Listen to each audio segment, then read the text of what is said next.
அன்பே சிவம் மனமே குரு என்றுணர்த்திய குருவே போற்றி. பிறக்கும் போதே உடலோட கலந்த பக்தி இருக்குது. அந்த பக்தியில் இருக்கிறவனுக்கு மனம் கிடையாது, அவன் பிறப்பே அப்படி. ஞானத்தில் பிறக்கும் போதே அதுக்குன்னு பிறந்து அவனுக்கு ஞானம் தெரியாது. நான் உச்சக்கட்ட ஞானின்றது அவனுக்கு தெரியாது. அவன் என்ன பண்ணுவான், அப்படியே சுற்றி வருவான், எதையோ பார்ப்பான், ஏதோ பண்ணுவான், ஏதோ செய்துனேப்பான். திடீர்னு எங்கன்னா ஒரு குரு வந்து அப்படி தொட்டு கொடுத்துருவாரு. அப்போ அவன் முழுமை அடைவான். அப்போது இது போன பிறவியினுடைய உச்ச நிலையில் இருந்திருந்தான்னா அவன் பிறந்த உடனே ஞானி ஆகும். போன பிறவியினுடைய உச்ச பக்தியில் இருந்திருந்தான்னா இந்த பக்தியில் ஞானி ஆகும். நம்ம எதுவுமே கண்டதை துண்ணு போட்டு பறந்துட்டு இருளர் மாதிரி பறந்துட்டு இப்போ பிறந்துட்டு எனக்கு ஞானம் வரணும் எப்படி வரும்? பொண்டாட்டியை கட்டிட்டோம், பிள்ளைய பெற்றுட்டோம், தொழிலுக்கு போயிட்டோம். பாப்பா இவ்வளோ நாள் எனக்கு தெரியாது போச்சுப்பா, இப்படி ஒரு ஞானம் இருக்குது, இப்போ தெரிஞ்சிச்சுப்பா எனக்கு. ஏய் பொண்டாட்டி வானப்போ, பிள்ளை வானப்போ, வேலை வானப்போ, நான் ஞானத்தை தேடி போகிறேன். முடியுமா எவனாலையாவது? அப்புறம் முடியாத போது ஞானம் ஏன் வரலன்னு கேள்வியே கேட்கக்கூடாது. நம்ம தான் இவ்வளோ சிக்கல் வச்சுன்னுக்கிறோமே, நமக்கு எப்படி ஞானம் வரும்? நம்ம மனம் எப்படி கடவுள் மேலே நிற்கும்? எங்கே போனாலும் வெளியூர் போன விட புள்ள என்ன பண்ணுறான், பொண்ணு என்ன பண்ணுது, பொண்டாட்டி என்ன பண்ணுதுன்னு கேட்டுங்கிறோமே. கடவுள் என்ன பண்ணுறாருன்னு எப்போது கேட்டுமா? அப்புறம் ஞானம் எப்படி வரும்னு ஏன் நினைக்கல? ஏன் தெரியல? முடியாது. ஏன்னா கடவுள் என்றது தோற்றமற்ற பொருள், உயிர் என்றது தோற்றமற்ற பொருள், ஆன்மான்றது தோற்றமற்ற பொருள். உன் மனைவி தோற்ற பொருள், உன் மகன் தோற்ற பொருள், உன் மக தோற்ற பொருள். இந்த தோற்ற பொருளெல்லாம் கண்டதுனால இதெல்லாம் நிஜம்னு நினச்சின்னுக்கிறேன். அந்த தோற்றம் மற்ற பொருள் எல்லாம் பொய்ன்னு தெரியல, உன்னால் காண முடியாதால அது மேலே உனக்கு மனம் தாவல். அப்போ இந்த தோற்றம் உள்ள பொருள் எல்லாம் துறக்கணும், தோற்றமற்ற பொருள் மேலே மனதை பற்ற வைக்கணும். அப்போதான் சாமி ஞானம். இதுதான் ஞானம். கேட்ட கேள்விதான். அழகு குத்திக்கிறாங்க, தீ மிதிக்கிறாங்க, இப்படி தன்னைத்தானே வர்த்திக்கிறாங்க, கஷ்டப்படுறாங்க ஃபிசிக்கலாக, அதாவது உடம்பு ரீதியாக. இப்படி உடம்பு ரீதியாக கஷ்டப்படுறதுனால கடவுளை பார்க்க முடியுமா, இல்லை மன ரீதியாக கஷ்டப்படணும்? ஒன்றே பார்க்க முடியாதுப்பா. இது ஒரு மதத்தில் இல்லை, எல்லா மதத்திலையும் இருக்குது.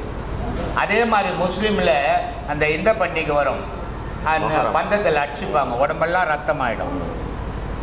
அதே மாதிரி இந்துக்களில் வேலு குத்திக்கிறான், காவடி எடுக்கிறான், உடம்பெல்லாம் வேலு குத்துன்னு தேர் வலிச்சு போகிறான். இதெல்லாம் வந்து இவங்க ஒரு வெறி. ஆனால் இதுக்கும் தெய்வத்துக்கும் சம்பந்தம் கிடையாது. தெய்வம்ன்றது புனிதமானது, தெய்வம்ன்றது அமைதியானது. நீ அமைதியாக போய் அதை வழிபட்டால் மட்டும்தான் வழிபட முடியுமே தவிர ஆரவாரத்துக்கும் தெய்வத்துக்கும் சம்பந்தமே கிடையாது. இதை தான் ரொம்ப அழகாக அழுகணி சித்தர் சொன்னார். கடவுளை எப்படிடா கும்பிடணும்? கூட்டமாக கூடி ஒவ்வொன்று கத்தி கும்பிடலாமான்னா அதுக்குள்ள கடவுள் வழிபாடு கிடையாதுடா, அது உன்னுடைய ஆரவாரண்டா. கடவுள் வழிபாடு இருந்தது அமைதியாகணும், தனித்து இருக்கணும், நீ மூச்சை அடைக்கி இருக்கணும்னாரு. அதனால் சொன்னார், முத்து முகமடியோ முற்றந்தி வீதியிலே 10ஆம் மிதப்பரப்பி பஞ்சனையின் மேலிருத்தி அத்தை அடக்கு நிலை யாருமில்லா வேலையிலே குத்து விளக்கேற்றி என் கண்ணம்மா கோலமிட்டு பாருங்க. அந்த மாதிரி பண்ணணுண்டா தெய்வ வழிபாடுன்னார் இல்லையா? பாம்பாட்டி சொல்கிறார், உள்ளுக்குள்ளே உணர வேண்டும், உள்ளும் பொறுப்பும் அறிய வேண்டும், மெல்ல கனலை எழுப்ப வேண்டும், வீதி புனலில் செலுத்த வேண்டும், கள்ள புலனைந்தும் கடிந்து விட்டு தெல்ல தெளிவான பரஞ்சோதி தோன்றுமேன்னார். அப்போ கடவுள் வழிபாடுன்றது அமைதியில் இருக்குது. ஆரவாரன்றது கூட்டு சேர்ந்துக்கின்னு ஆரவாரம் பண்ணிவிட்டு இவன் அவன் வெட்டி அவனை இவன் வெட்டி கட்சியில் போலீஸ் ஸ்டேஷனில் போய் கடவுள் வழிபாடு பண்ணுவான் இல்லையா? அது கடவுள் வழிபாடு இல்லைப்பா, அது ஒரு சும்மா மன சந்தோஷத்தை பண்ணுறது. நல்லா தண்ணி அடிக்கிறது, ஆன்னு கத்துறது, இருக்கிற ஆடு மாடெல்லாம் இவன் வாய் ருச்சிக்கு வெட்டுறது. கடவுள் கேட்டது, கடவுள் சொல்லுது, உன் உடலில் ஒரு பீடி நெருப்பு பட்டா நீ எப்படி துடிக்கிறடா, அது மாதிரி தானேடா இன்னொரு உயிர் துடிக்கும். அதை ஏன்டா யோசிக்க மாட்டேன்? மனிதன் சொல்கிறிய, நீ மிருகமாடான்னு கேட்குறான் கடவுள். ஆனால் இவன் மிருக மாதிரி வாழ்ந்துக்குன்னு அப்புறம் நான் மனிதன் சொல்லிக்கிறதுல என்ன பிரயோஜனம்? சிந்திச்சு பார்க்கணும். நம்மளே யாருமே சொல்ல வேணாயா, நம்மளே சிந்திச்சு பாரு. உன் புள்ள கழுத்து அறுப்பியா, கறி ஓனணும். உன் புள்ள கையை வெட்டிப்பியா, கறி ஓனன்ட்டு. ஏன்? உன் உறவு, உன் மனசு இடம் கொடுக்க மாட்டேங்குது. ஆனால் இன்னொரு ஜீவனை வெட்டி வெட்டி வெட்டி துடிக்க துடிக்க வெட்டி போறியே, நீ மனிதனா மிருகுமா? சொல்லு. அதனால அதெல்லாம் தெய்வ வழிபாடு கிடையாது. ஆத்மானந்தம். திருவண்ணாமலையிலேருந்து ராம். சொல்லுப்பா. சாமி, ஐயா வந்து ஒரு இடத்துல துரியம் துரியாதீதம் அப்படின்னு சொல்லியிருக்காரு. நான் அதுக்கு நிறைய இடத்துல தேடி பார்த்தேன். அந்த துரியம் துரியாதீதம்ன்றதுக்கு விளக்கம் எனக்கு கிடைக்கல. அந்த துரியம் துரியாதீதம்னா என்ன? இப்போ தான் அதான் சொல்லியிருந்தேன். அந்த பாஷையே கை வைக்காமல், ஏன்னா பாஷையை கை வச்சா இவங்க திருப்பி திருப்பி அதிலே போவாங்கன்னு தான் அந்த சொல்லையே சொல்லாமல் இவ்வளோ சுற்றி சுற்றி வந்தேன். ஏன்னா சில விஷயங்கள் புரியாமல் இருக்க தான் நல்லது. சரி சரி சார். சரியா? சரிங்க சார். புரிஞ்சுதுன்னா பாடம் பண்ணும்போது நமக்கு அந்த யோசனைகள் வரும். யோசனைகள் வந்தால் நம்ம போகிற முயற்சிக்கு அது தடைப்படும். சரி சரி. ஓஹோ, சாமி அன்றைக்கி சொன்னாரே அது இதுவாக இருக்குமோ ஆமாம் சார் அப்படின்ற ஒரு கேள்வி வரும். பாடம் பண்ண அப்போ சில விஷயங்கள் அனுபவித்து உணரும் போது தான் அதுக்கான ருசி தெரியும். தெரிஞ்சுக்கணும். இந்த தெரிஞ்ச விஷயமே தடையாடும். திருப்பி நீங்கள் இதை மறக்கிறதுக்கே போராட வேண்டியதாகிடும்.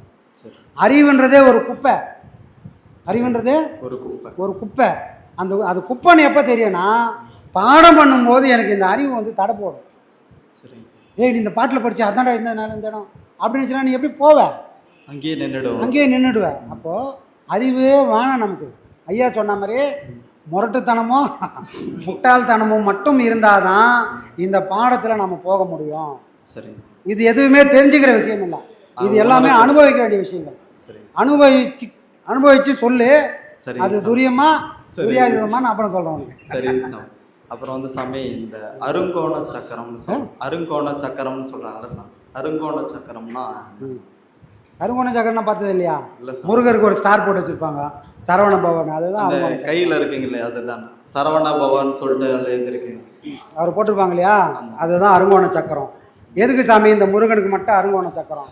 வேறு யாருக்கும் போடாத சக்கரம்லாம் அவனுக்கு ஏன் போட்டு வச்சுக்கிறாங்கன்னா, அதில் 2 கோணங்கள், 2 முக்கோணம் இருக்குது. ஒரு முக்கோணம் மூலாதாரத்தை குறிக்கும். ஒரு முக்கோணம் சுழுமுனையை குறிக்கும். யார் ஒருத்தருக்கு மூலாதாரத்தில் இருந்த சக்தியை, அந்த குண்டலினி சக்தியை யார் ஒருத்தரால் மேல்நிலைக்கு எத்தும் போய் இங்கே புருவமத்தில் நிறுத்த முடியுமோ, அப்போ இந்த 2 சக்தியும் ஒன்றாகும். இந்த 2 சக்தியும் ஒன்றாகும்போது தான் இப்போ சொன்ன அருங்கோண சக்கரம்னா அந்த முருகப்பெருமானோட மொத்த வடிவமும் அங்கே தான் வெளிப்படும். புரியுதா? இந்த வெளிப்பாடோட உண்மை தான் வள்ளலார் என்ன பண்ணுறாரு, ஒரு தவம் இருக்கிறார். அவர் சின்ன வயசு. அந்த சின்ன வயசில் அவர் தவம் பண்ணுறார். அவன் அண்ணி கேட்குறாங்க, எப்போ நீ படிக்க போக மாட்டேற? அண்ணன் வந்து உபாசகராகிறாரு, உபன்யாசம்லாம் பண்ணுறாரு, நீ அதுக்கும் போக மாட்டேற, எப்போ பாரு சதா உட்காந்துக்கிற, நீ என்ன தான் பண்ண போகிற? அதையாச்சும் சொல்லு, நான் அதுக்காச்சும் ஏதாவது என்னால் முடிஞ்சதை பண்ணுறேன் அப்படின்னும்போது அவர் கேட்குறாரு, எனக்கு ஒன்றும் வேண்டாம், எனக்கு படி கீழே ஒரு இடம் கொடுத்துருங்க, ஒரு விளக்கு, ஒரு கண்ணாடி, இது போதும் அப்படின்றார். அப்போ இந்த விளக்கு கண்ணாடி இந்த 2 வச்சு அவர் ஒரு தவம் பண்ணுறாரு. அந்த தவத்தோட முடிவாக தான் அவர் என்ன பண்ணுறாரு, முருகனோட காட்சி அப்போ தான் அவருக்கு கிடைக்குது. முருகனோட காட்சி அப்போ தான் கிடைக்குது. எப்போ? கீழகிற முக்கோணமோ மேலகிற முக்கோணமோ அந்த பாடத்தின் மூலயமா ஒன்று சேர்த்ததோட விளைவு முருகனோட காட்சி கிடைக்குது. இதே பாடம் நம்ம குருநாதர் ஒரு பாடம் வச்சுருக்காரு. முருகனை பார்க்கணுமா, இந்த உலகத்தில் இருக்கக்கூடிய தெய்வங்களுடைய வடிவங்களை பார்க்கணுமா, இந்த வடிவங்களெல்லாம் யார் கண்டுபிடிச்சா, எதை பார்த்ததுனால இந்த வடிவங்கள்லாம் இங்கே இவ்வளோ வடிவங்கள் வந்திருக்குதுன்னு நம்ம ஐயா கொடுக்கக்கூடிய ஒரு பாடத்தில் அதுக்கான விடைகள் இருக்குது. புரியுதா?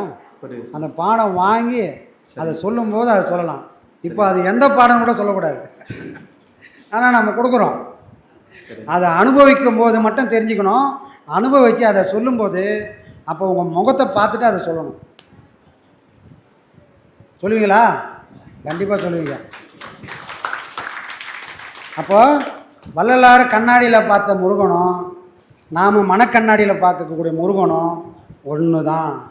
அதுக்கான பாடம், அதுக்கான வழிமுறை இருந்தால் அவ்வளோ பெரிய மகான் பார்த்த காட்சியை நம்மளை மாதிரி சாதாரண மனுஷனாலையும் பார்க்க முடியும்.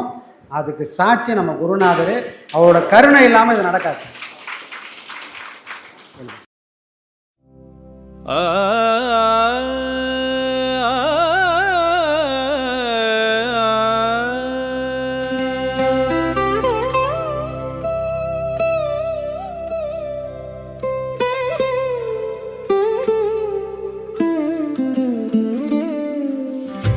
நித்தியானந்தன் நீ அவதாரம் நின் அருளாலே தொலைந்ததென் அகங்காரம்.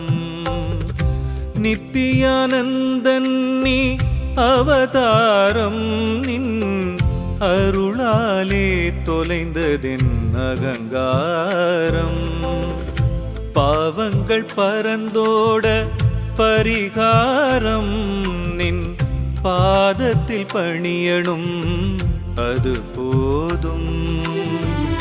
பாவங்கள் பரந்தோட பரிகாரம் நின் பாதத்தில் பணியணும் அது போதும்.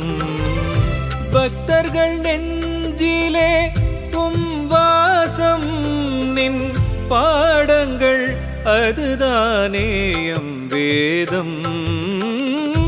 நித்தியானந்தன் நீ அவதாரம் நின் அருளாலே தொலைந்ததென் அகங்காரம்.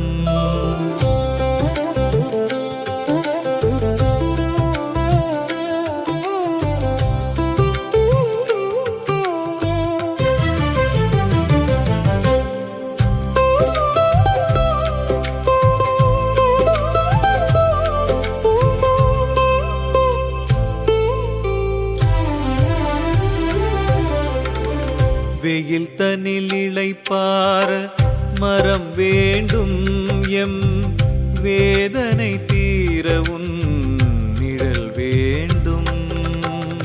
மழை வர காத்திட குடை வேண்டும் எம் மனக்குறை தீர உன் அருள் வேண்டும்.